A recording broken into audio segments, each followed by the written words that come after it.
Le bar des supporters sur Maritima, bonsoir à toutes et à tous, très heureux de vous retrouver avec l'Olympique de Marseille qui se prépare toujours à ce fameux déplacement à Nice ce week-end, quelques jours encore de mercato marseillais jusqu'à début février, on va parler de tout ça avec l'équipe du BDS. Bonsoir Karim Attab. Salut les amis. Bonsoir Jacques Bail. Bonsoir les amis. Avec le dossier principal du moment, Mehdi Benassia et Pablo Longoria qui essayent de boucler ce fameux transfert d'Eli Wahi du côté de la Bundesliga et trouver pourquoi pas un remplaçant. Il y a eu beaucoup de tergiversations ces dernières heures. On en est où exactement ? Ouais, c'est le lot du mercato. Hein.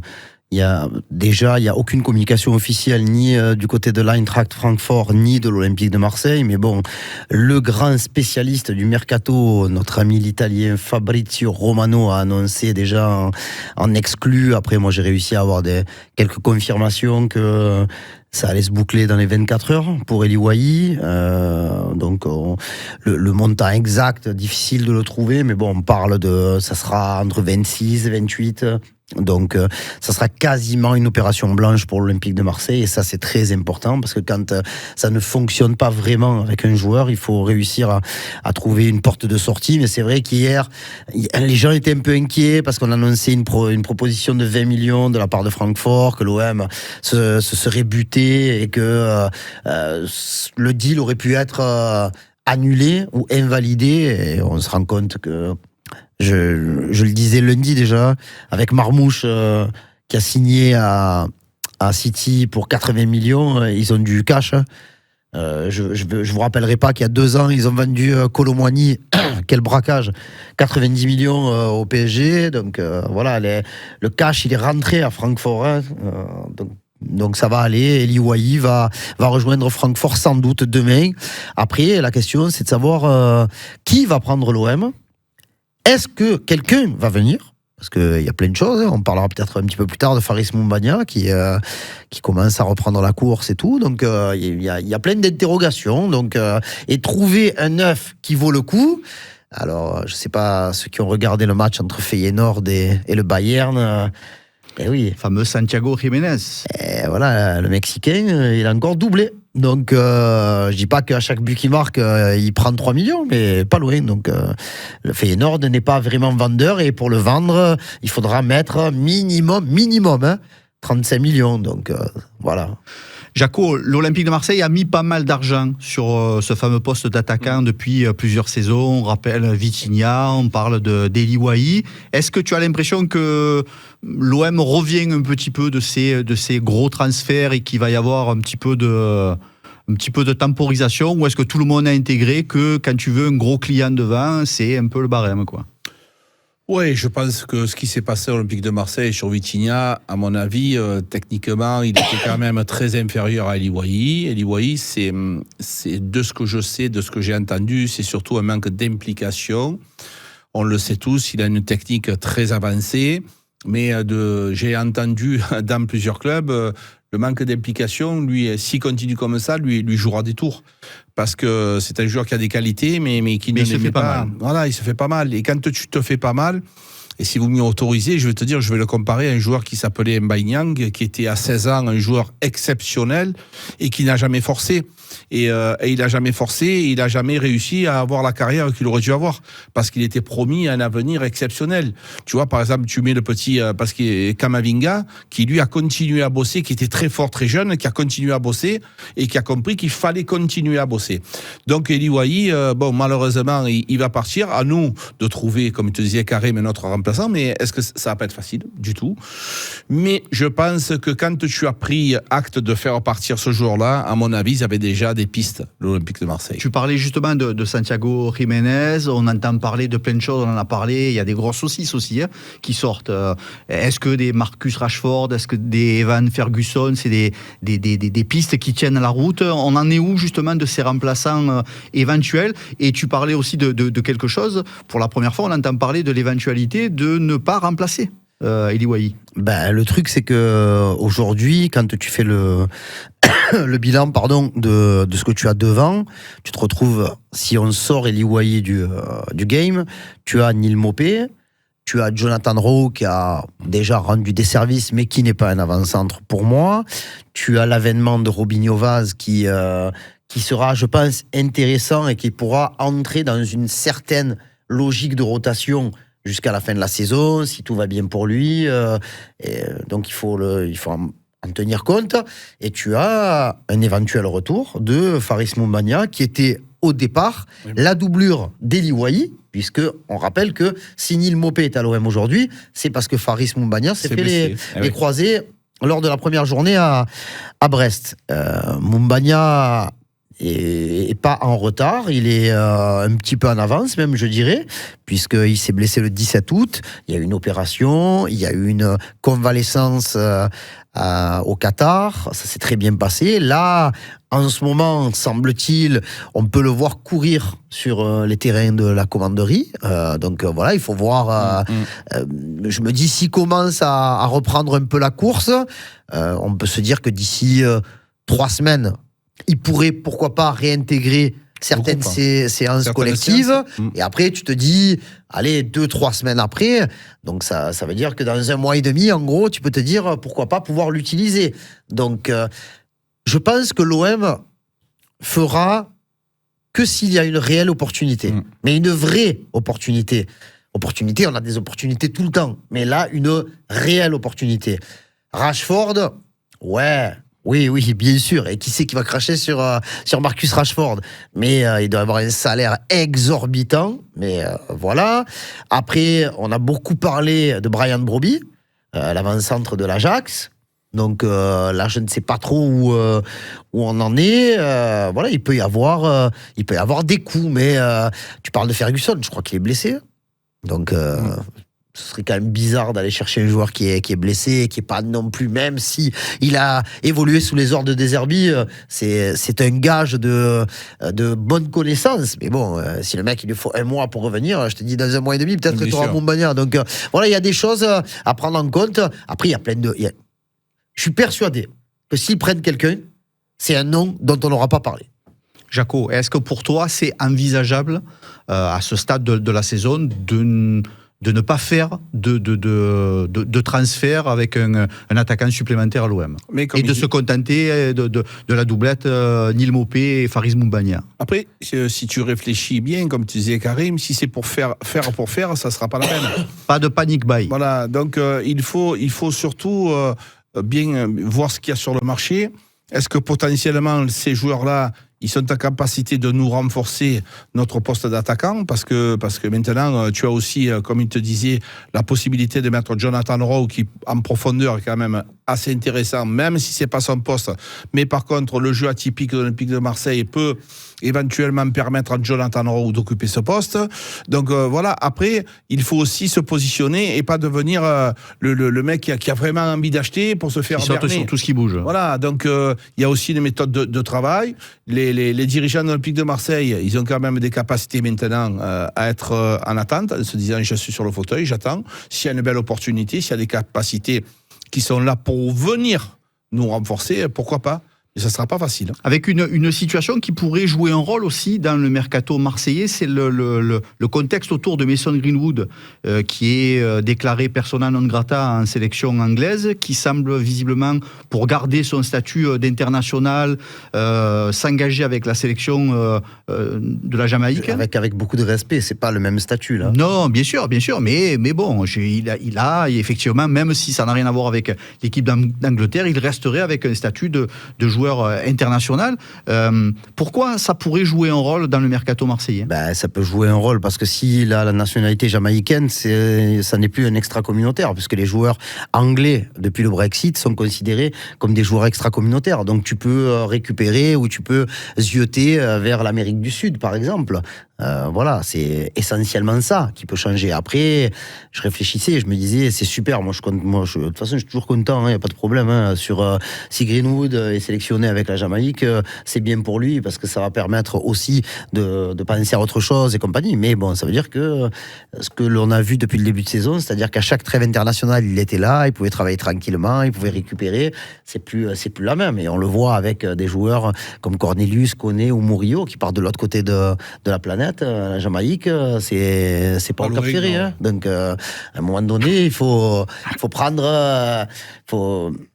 C'est un vrai déplacement. Et c'est vrai que les matchs de cette zone-là se joue souvent assez tard. Donc, il n'y a qu'une trêve internationale. Mais moi, je vois plus loin. Puisque j'espère qu'on gardera Greenwood à minima 2 ans. Puisque on sait très bien que si ses performances continuent à être sur la même ligne, que ça marque des buts, il va intéresser des clubs de plus gros calibre. Pas des clubs qui vont jouer la Ligue des Champions, des clubs qui seront des candidats à la victoire en Ligue des Champions, donc et susceptibles de mettre 70, 80, 90 millions pour acheter un joueur. Au chapitre des départs, on entend parler effectivement de ce départ d'Emran Soglo du côté de la MLS, dans le club de Chicago Fire. Est-ce que ça vous a surpris de voir le jeune latéral marseillais partir pour les États-Unis? Non, parce que c'est des gens qui ont besoin aussi de jouer. Après, selon les agents que tu as, ils t'offrent aussi la possibilité de partir vers un autre championnat qui est quand même qui devient intéressant. Les États-Unis, c'est quand même un endroit quand même agréable à vivre. Ils peuvent découvrir beaucoup de choses. Tu sais, les joueurs, ils sont aussi tous différents. Il y a des joueurs qui attendent une certaine façon de voir la vie, une certaine carrière. Il y en a d'autres qui pas forcément. Donc ça dépend aussi de l'homme et de se dire mais ce challenge il peut être intéressant et pourquoi pas jouer les premiers rôles dans un club, parce que Soglo il a peut-être pas eu de proposition intéressante en Europe qui puisse lui permettre d'évoluer dans un club intéressant. Donc voilà, c'est aussi ça. Il faut surtout penser que voilà, tu as l'homme, tu as son entourage, ses connaissances. Donc moi non, ça me dérangerait pas et je trouve pas ça anormal de partir aux États-Unis. Après, la question qu'il faut se poser, c'est est-ce qu'Emran Soglo il a un avenir à l'Olympique de Marseille? C'est un peu compliqué. Je pense pas. Il ne fait plus partie du groupe. Alors il est professionnel, il était professionnel parce que je pense qu'il s'est engagé avec les Chicago Fire. Mais mis à part la saison dernière où on l'a vu être utilisé par Marcelino et par Gattuso. Il y a une petite vague quand même. Soglo, Sternal, Niakossi, Muguet. Il y a une petite vague, comme si la jeunesse marseillaise était en train de se dire la direction du club est en train vraiment de muscler l'effectif. Même quelques minutes, on va avoir du mal à gratter. Je pense que c'est les deux. C'est des deux côtés qu'il faut dire ça. Oui. Je pense que les jeunes joueurs se disent Roger Ionac, Niakossi, ça fait 2 ou 3 ans qu'il est là. Il s'entraîne avec le groupe, mais aujourd'hui, quand tu dis... avec Balerdi, avec Brassier, Cornelius, Murillo, Kondogbia et Meïté, Mbemba, et tu te dis que nous, on aspire à avoir mieux que ça. Et déjà, Niakossi ne rentre pas dans la rotation.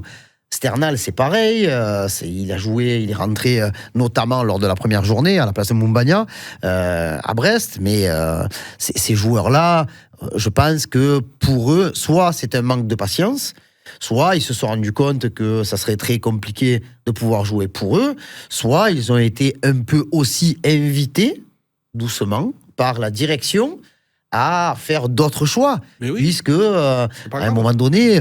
Ça n'est pas le cas de Daryl Bakola, ça n'est pas le cas de Kélian Abdallah, ça n'est pas le cas, pour l'instant, oui, bien sûr, de Gaël Lafont, mais de Robinho Vaz.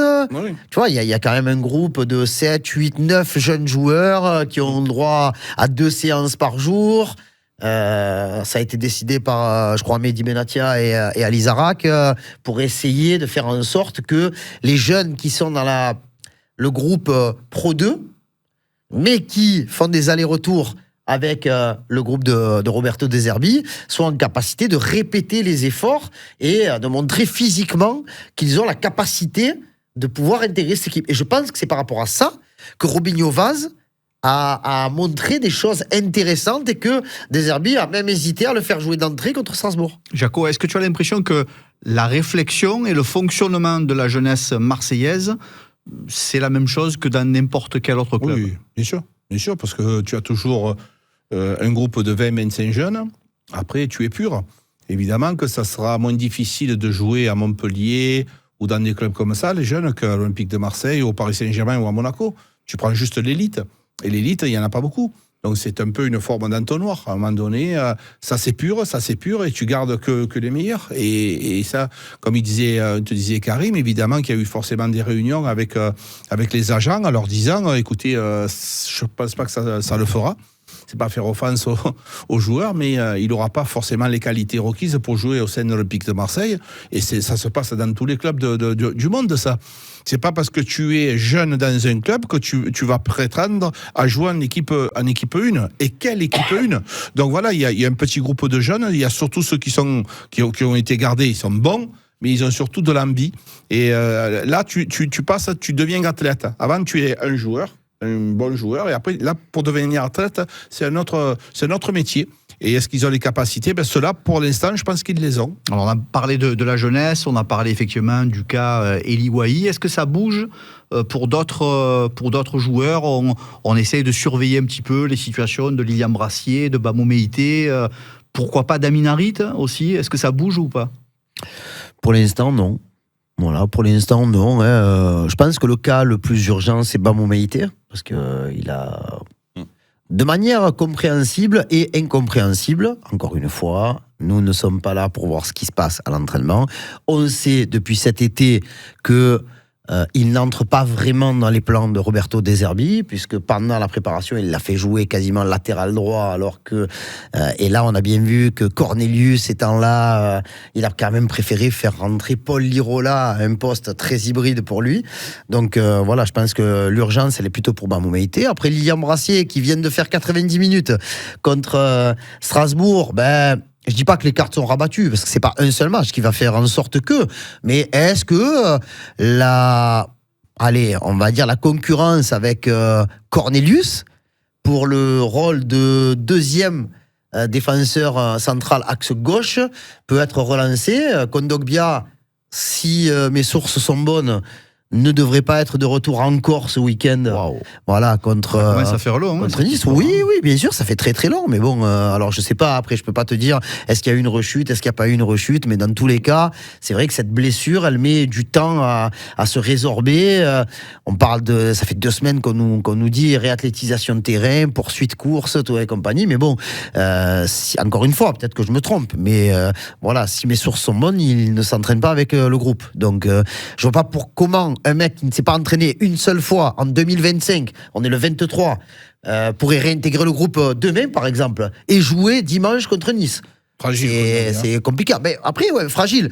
Mais les 5 premiers mois, rien. Donc il n'y a pas de fragilité sur les 5 premiers mois. C'est là. Quand il est arrivé, c'est un garçon qui est comme ça. Il est connu pour sa fragilité, Geoffrey Kondogbia. Je pense qu'il aurait eu toute autre carrière s'il avait été moins blessé dans sa vie. Mais là cette saison-là, depuis le début du mois de juillet, il est à fond. Exactement, mais on a été surpris justement agréablement parce qu'auparavant, on sait tous qu'il a été souvent blessé. Et là, les blessures, elles traînent un petit peu.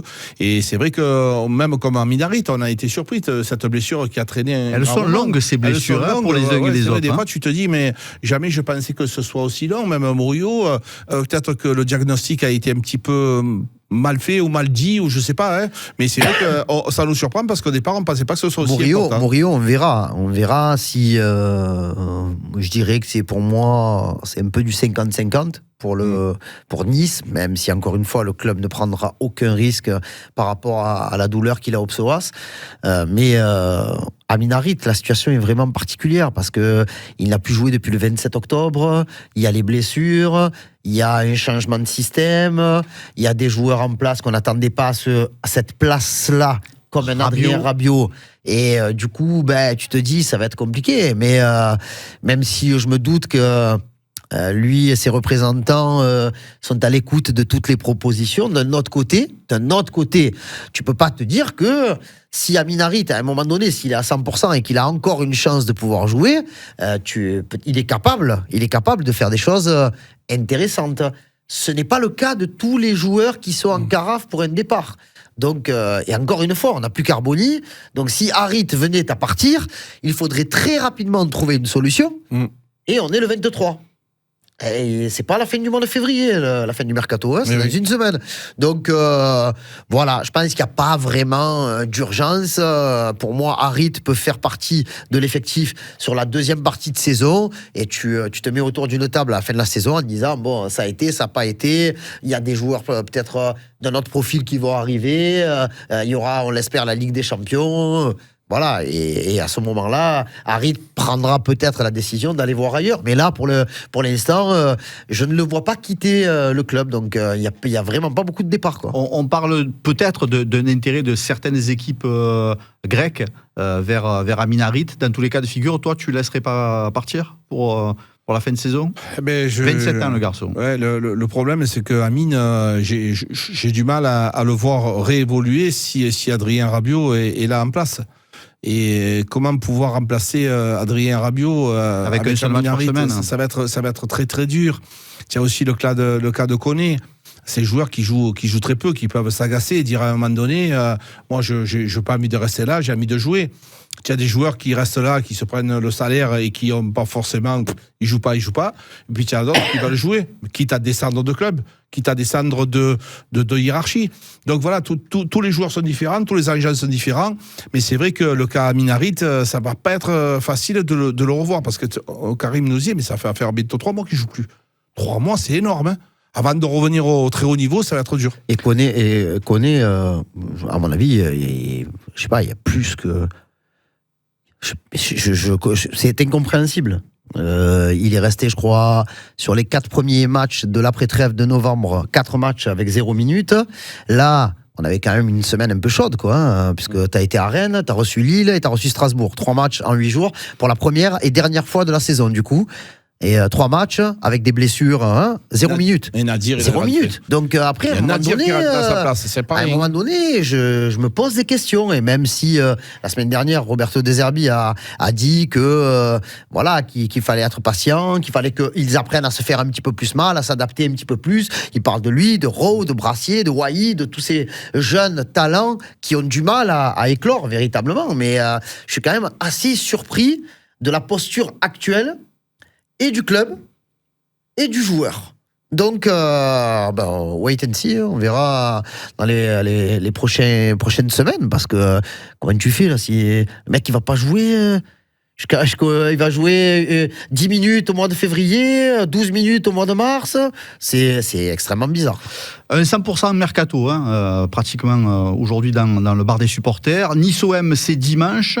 Demain, c'est vendredi, c'est l'avant-match, mais c'est aussi un événement en Ligue 2. C'est le grand retour du FC Martigues à Turcan. Et pour fêter le moment, on va dire, exceptionnellement, la doublette infernale sera aux affaires demain soir aussi pour ce FCM Amiens. On espère qu'on sera vivant surtout, et voilà, et on est très très heureux de pouvoir être au micro demain soir avec Jaco pour accompagner le FC Martigues au niveau de son retour à Turcan, qui plus est avec un coach, on va pas s'en cacher, qu'on apprécie. Je parle pas des coachs précédents, mais bon, voilà, Kim Alek, c'est quelqu'un qu'on connaît, qui est connu dans la région, et je lui souhaite vraiment la plus grande réussite, et surtout au club, pour essayer d'aller chercher ce que beaucoup de gens pensent impossible, mais en football, rien n'est possible, donc ça commence demain, on l'espère, on croise les doigts, Inch'Allah, avec ce match entre le FC Martigues et l'équipe d'Amiens. Allez, demain soir, 20e journée de Ligue 2 à vivre en direct sur Maritima, FCM Amiens. Et puis bien sûr, dimanche soir, le déplacement sur la Côte d'Azur avec ce Nice Olympique de Marseille. Merci les frérots, c'est tout pour ce soir. Merci Karim. Merci les amis. Merci mon Jaco. Merci les amis. Merci pour votre fidélité, vos messages adorables sur les réseaux sociaux et sur la chaîne YouTube. Pas tous, je vois Dodelinné de côté. Pas tous, mais la plupart sont adorables. On se retrouve demain à 18h pour le BDS.